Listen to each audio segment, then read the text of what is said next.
Property విషయంలో కన్ఫ్యూజన్గా ఉన్నారా? Gated కమ్యూనిటీలో ఫ్లాట్ తీసుకోవాలా లేదా విల్లా తీసుకోవాలా? మన పిల్లల భవిష్యత్ కోసం ఓపెన్ ఫ్లాట్ తీసుకోవాలా? మన హైదరాబాద్లో ఏ లొకేషన్లో కొంటే మంచి అప్రిసియేషన్ వస్తుంది? మరి నమ్మకమైన ప్రాపర్టీ కొనాలంటే నమ్మకమైన గైడ్ కావాలి కదా. ప్రాపర్టీ అడ్వైజర్ కోసం సంప్రదించండి వరాహస్వామి ప్రాపర్టీ గూగులర్. కాంటాక్ట్ 7207218485. ఓం నమ శివాయ. శ్రీమాత్రే నమ. నేను మీ శ్రీకృష్ణ చాముండేశ్వర మహర్షి ఛానల్కు స్వాగతం. ఈ క్రోధినామ సంవత్సరంలో మనం వృషభ రాశి వారికి ఎలా ఉంది అనేది మనం గత వీడియోస్లో చెప్పుకున్నాం. అయితే ఎక్కువ శాతం అనారోగ్యానికి గురవుతున్నామండి, వీటి గురించి ఏదైనా చెప్పండి అని కొంతమంది అడగటంతో ఈ వీడియోస్ మీకు పంపిస్తున్నాను.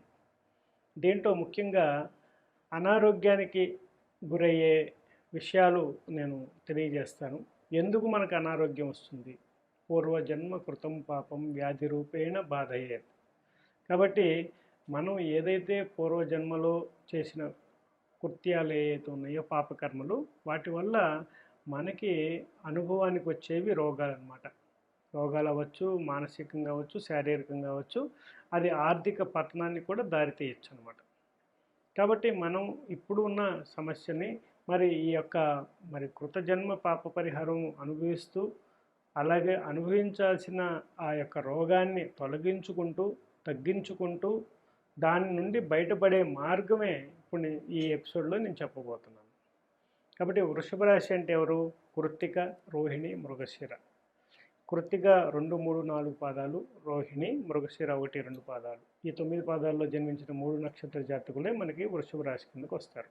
కాబట్టి మీరు ఎవరైతే ఈ యొక్క జాతకంలో ఉన్నట్టయితే, మీరు అనారోగ్య సూచనలు ఉన్నట్లయితే తప్పకుండా దీన్ని 1కి 4 సార్లు ఈ వీడియోని చూసి నోట్ చేసుకొని, ఆ రెమెడీస్ని ఒకదానికొకటి నోట్ చేసుకొని, ఎందుకంటే నేను ఫ్లోలో చెప్పేదే కానీ స్క్రిప్ట్ కాదు కాబట్టి కొన్ని పాయింట్స్ మాత్రమే గుర్తుపెట్టుకుంటాం. కాబట్టి మీరు కూడా నోట్ చేసుకొని అది ఎలా చేయాలో 1కి 2 సార్లు తెలుసుకొని మీరు చేయడానికి ప్రయత్నం చేయండి. మీరు కామెంట్స్లో దీనికి మళ్ళీ నేను సమాధానాలు ఇవ్వలేను టైం రీత్యా. కాబట్టి మీరు జాగ్రత్తగా గమనించి ఈ రెమెడీస్ చేయండి. చాలా చిన్న సింపుల్ రెమెడీస్ అన్నమాట. డెఫినెట్గా మీకు ఫలితాలు ఉంటాయి. అదేవిధంగా మనం చూసినట్లయితే ఈ యొక్క వృషభ రాశి వారు ఎక్కువగా ఏదైనా మనకి సమస్య వచ్చినప్పుడు, హెల్త్ ప్రాబ్లమ్స్ వచ్చినప్పుడు, వాటిని మనలో నుంచి ఏదైతే ఇన్ఫ్లుయెన్స్ చేసే మెటీరియల్ ఉంటుందో దాంతో అనుసంధానం చేస్తూ దాన్ని నీటిలో జలప్రవేశం చేయించినట్లయితే చాలా తొందరగా ఆ ఆరోగ్య సూచనలు మెరుగుపడతాయి అనేది తెలుసుకోవచ్చు అన్నమాట. ఇది చాలా గొప్ప అంశం.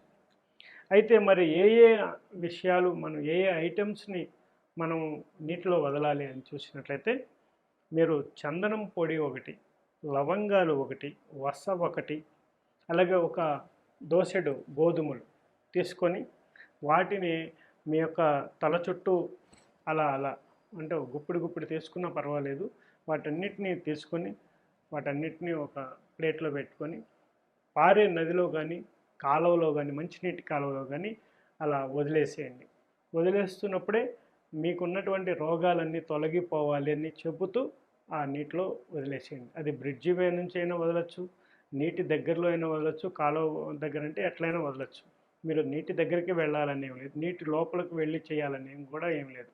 నీరు తాకకుండానే కూడా ఆ నీటిలో వాటిని నిమజ్జనం చేయడానికి ప్రయత్నం చేయండి. అలాగే ఒక దానం కూడా చేయాల్సింది ఉంటుంది. అది మహాదానాల్లో 1, ఆవుని దానం చేయడం, గోదానం అనేది కూడా. Hi, my name is Gautam and I actually stay in Malkajgiri itself. I had this back pain. It's been 1.5 years. I have tried many treatments like chiropathy, oil massage, physiotherapy especially, but it didn't work out as much like what I expected. I strongly suggest homeopathy. You people can carry on with the homeopathy. Area Malkajgiri and doctor name is Nagesh Rao and the clinic name is Neocare Homeopathy. చాలా ఫలితాలు ఇస్తుంది. రెగ్యులర్గా పూజ చేయడానికి, అంటే గోదానం ఇచ్చేంత స్తోమత లేదు, ఇప్పుడు అంతా రేట్లు బాగా ఉన్నాయి కాబట్టి. ఆ స్తోమత లేకపోతే ఆ గోవుకి కొద్దిగా ఒక గుప్పెడు గ్రాసం తీసుకెళ్ళి, పచ్చిగడ్డి కానీ ఏదైనా సరే, దానికి ఇష్టమైన గోంగూర కానీ ఏదైనా కూడా మీరు తినిపించడానికి ప్రయత్నం చేయండి. గో సంరక్షణకి సంబంధించిన ఏదో విధంగా మీరు ఉపయోగించినట్లయితే మీ యొక్క టయాన్ని తప్పకుండా మంచి శుభ ఫలితాలు వస్తాయి. అదేవిధంగా వృషభ రాశి వారు దాదాపుగా రెగ్యులర్గా హెల్త్ ఇష్యూస్ ఒకదాని తర్వాత వస్తుంది. మేము రెంటెడ్ ఇంట్లోనే ఉంటున్నాము, అయితే మాకున్న సమస్య ఇట్లా ఉంది అనుకున్నట్లయితే తూర్పులో మీరు కానీ తూర్పు ఆగ్నేయ దిశలో ఉన్నటువంటి ఇంట్లో కానీ మీరు ఉంటున్నట్లయితే తప్పకుండా ఆ ఇంటిని ఖాళీ చేసి ఇంకో ఇంట్లో జాయిన్ అవ్వడానికి ప్రయత్నం చేయండి. ఇక సొంత ఇంటి వారంటే దానికి సంబంధించిన విధానాలు పాటించి దానికి సంబంధించిన రెమెడీస్ చేసుకోవడానికి ప్రయత్నం చేయొచ్చు. అయితే నేను చెప్పిన ఈ రెమెడీలు చేస్తే సరిపోతుంది దాదాపుగా. అదేవిధంగా మరికొన్ని రెమెడీస్ ఏంటంటే, మీరు ఒక వెండి రేకు, ఒక వెండి బిళ్ళను చేయించండి. ఒక ఎంత బిళ్ళ, ఒక అరంగుళం బిళ్ళని 4 పలకలుగా చేయించి దానిని చక్కగా ఆ వెండి బిళ్ళని దేవుడి దగ్గర ఉంచి, మీ ఇంట్లో కానీ వేప చెట్టు కానీ ఉన్నట్లయితే ఆ వేప చెట్టు యొక్క ఉత్తర దిశలో కొంచెం తవ్వి అక్కడ కొంచెం ఆవు పాలు అలా పోసి, ఒక అరగిద్ద ఆవు పాలు పోసి ఆ యొక్క వెండి బిళ్ళని ఆ దాంట్లో ఇన్స్టాల్ చేయండి. అక్కడ ఆ గుంటలు చేసేసి మళ్ళీ మట్టి వేసేయండి. మట్టి వేసేసి దాన్ని క్లోజ్ చేసేయండి. అదేవిధంగా అది వేప చెట్టు దగ్గరే చేయాలి, అది ఉత్తర దిశలో చేయాలి. అలాగే మరి మీ ఇంట్లో వేప చెట్టు లేదు, మరి ఎలా చేయాలంటే ఎక్కడైనా నిర్జన ప్రదేశం దగ్గరకన్నా వెళ్ళి, లేకపోతే ఏదైనా టెంపుల్ దగ్గర అయినా చేయొచ్చు. కాకపోతే అది వెండి బిళ్ళ కాబట్టి ఏం పెడుతున్నారు అని దాన్ని తవ్వుకొని తీసుకెళ్లే వాళ్ళు కూడా ఉండొచ్చు, కాబట్టి దానికి సెక్యూరిటీ ఉండదు. ఇది మీ ఇంట్లో వేప చెట్టు ఉంటే చేయదగ్గ రెమెడీ.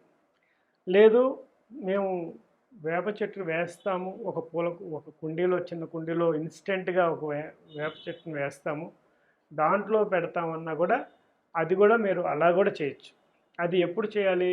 వేప చెట్టు మీ అంత హైట్ పెరిగేంత వరకు వెయిట్ చేసి. కాబట్టి మ్యాక్సిమం వేప చెట్టు పెద్దది కూడా తెచ్చుకొని, ఇప్పుడు అమ్ముతున్నారని, ఒకటి తెచ్చుకోండి, చక్కగా ఉంచండి. అది బాగా చిగురించిన తర్వాత అది మీకు మీ ఇంట్లో యాక్టివేట్ అయినట్టు లెక్క. ఒక చెట్టు మనం బయట నర్సరీ నుంచి తెచ్చుకున్నాం, పెట్టేసంగానే దాని మీద రెమెడీ ప్రయోగాలు చేయకూడదు. అది బతికిందని చెప్పడానికి అది చిగురిస్తుంది, యాక్టివేట్ అయ్యానని చెప్పడానికి చిగురిస్తుంది. ఆ చిగురించిన తర్వాత ఆకులు అవన్నీ వచ్చిన తర్వాత అప్పుడు ఆ వేర్లన్నీ కూడా స్టాండర్డ్ అవుతాయి.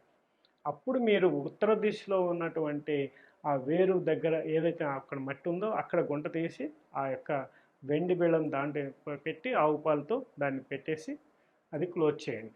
దీనివల్ల మీరు మానసికంగా అలాగే శారీరకంగా చాలా చాలా సమస్యల నుంచి బయటకు వస్తారన్నమాట. అలాగే మనీ ప్లాంట్ ఉంటుంది కదా, ఆ మనీ ప్లాంట్ మొక్కను కూడా ఇంటి లోపల పెంచడానికి ప్రయత్నం చేయండి. అలాగే తెల్ల ఆవుని కూడా దానం చేయటం మంచి ఫలితాలు ఇస్తుందని ఇందాక కూడా చెప్పాను. అదేవిధంగా శనివారం నాడు ఎవరైనా సన్యాసి కానీ, బైరాగి కానీ, లేకపోతే ఎవరైనా ఉపాసకులు కానీ కనిపిస్తే వారికి అవిసె నూనె, అలాగే నువ్వుల నూనె కానీ, లేకపోతే ఆవ నూనె కానీ ఇది వారికి అందజేయడానికి ప్రయత్నం చేయండి, దానం చేయండి వారికి.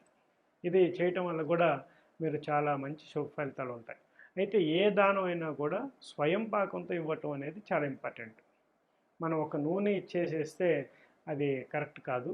కాబట్టి ఏదో కొంత ఆయనకు భోజనానికి సరిపడే విధంగా కూరగాయలను కానీ, ఏ ఒకటి కందమూలాలు కానీ ఏ ఒకటి సమర్పిస్తూ, ముఖ్యమైన పదార్థం అయితే అవిసె నూనె, నువ్వుల నూనె, ఆవ నూనె, ఈ మూడిట్లో ఏదో ఒకటి 1 లీటరో 1/2 లీటరో ఇవ్వడానికి ప్రయత్నం చేయండి.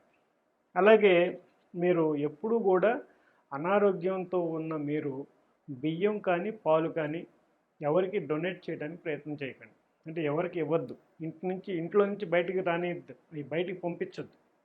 దాని బదులు ఆల్టర్నేటివ్ వేరే ఇవ్వండి ఏదైనా. కాబట్టి మీరు అనారోగ్యంతో ఉన్నవారు, ఇప్పుడు చాలామంది ఈ బాబా గురు పౌర్ణమి వస్తుంది కాబట్టి అందరు అన్నదానాలకు బియ్యాలు అవన్నీ ఇస్తుంటారు. అది కాకుండా వేరే మెటీరియల్ ఇవ్వండి, కందులు ఇవ్వండి, లేకపోతే ఈ నూనె ఇవ్వండి, నువ్వుల నూనె ఇవ్వండి. అంతేగాని బియ్యము, పాలకు సంబంధించిన పదార్థాలు, తెల్లటి పదార్థాలు ఇవ్వకుండా ఉండటం ప్రయత్నం చేయండి, శుభ ఫలితాలు వస్తాయి. కాబట్టి ఇప్పుడు నేను చెప్పిన ఈ రెమెడీలు కానీ చేసినట్లయితే చాలా సింపుల్ రెమెడీస్, వీటిని చేయండి. ఆ యొక్క అనారోగ్యం బారి నుండి బయటపడడానికి అవకాశం ఉంటుంది. శుభం భవతు మే సదాశివం.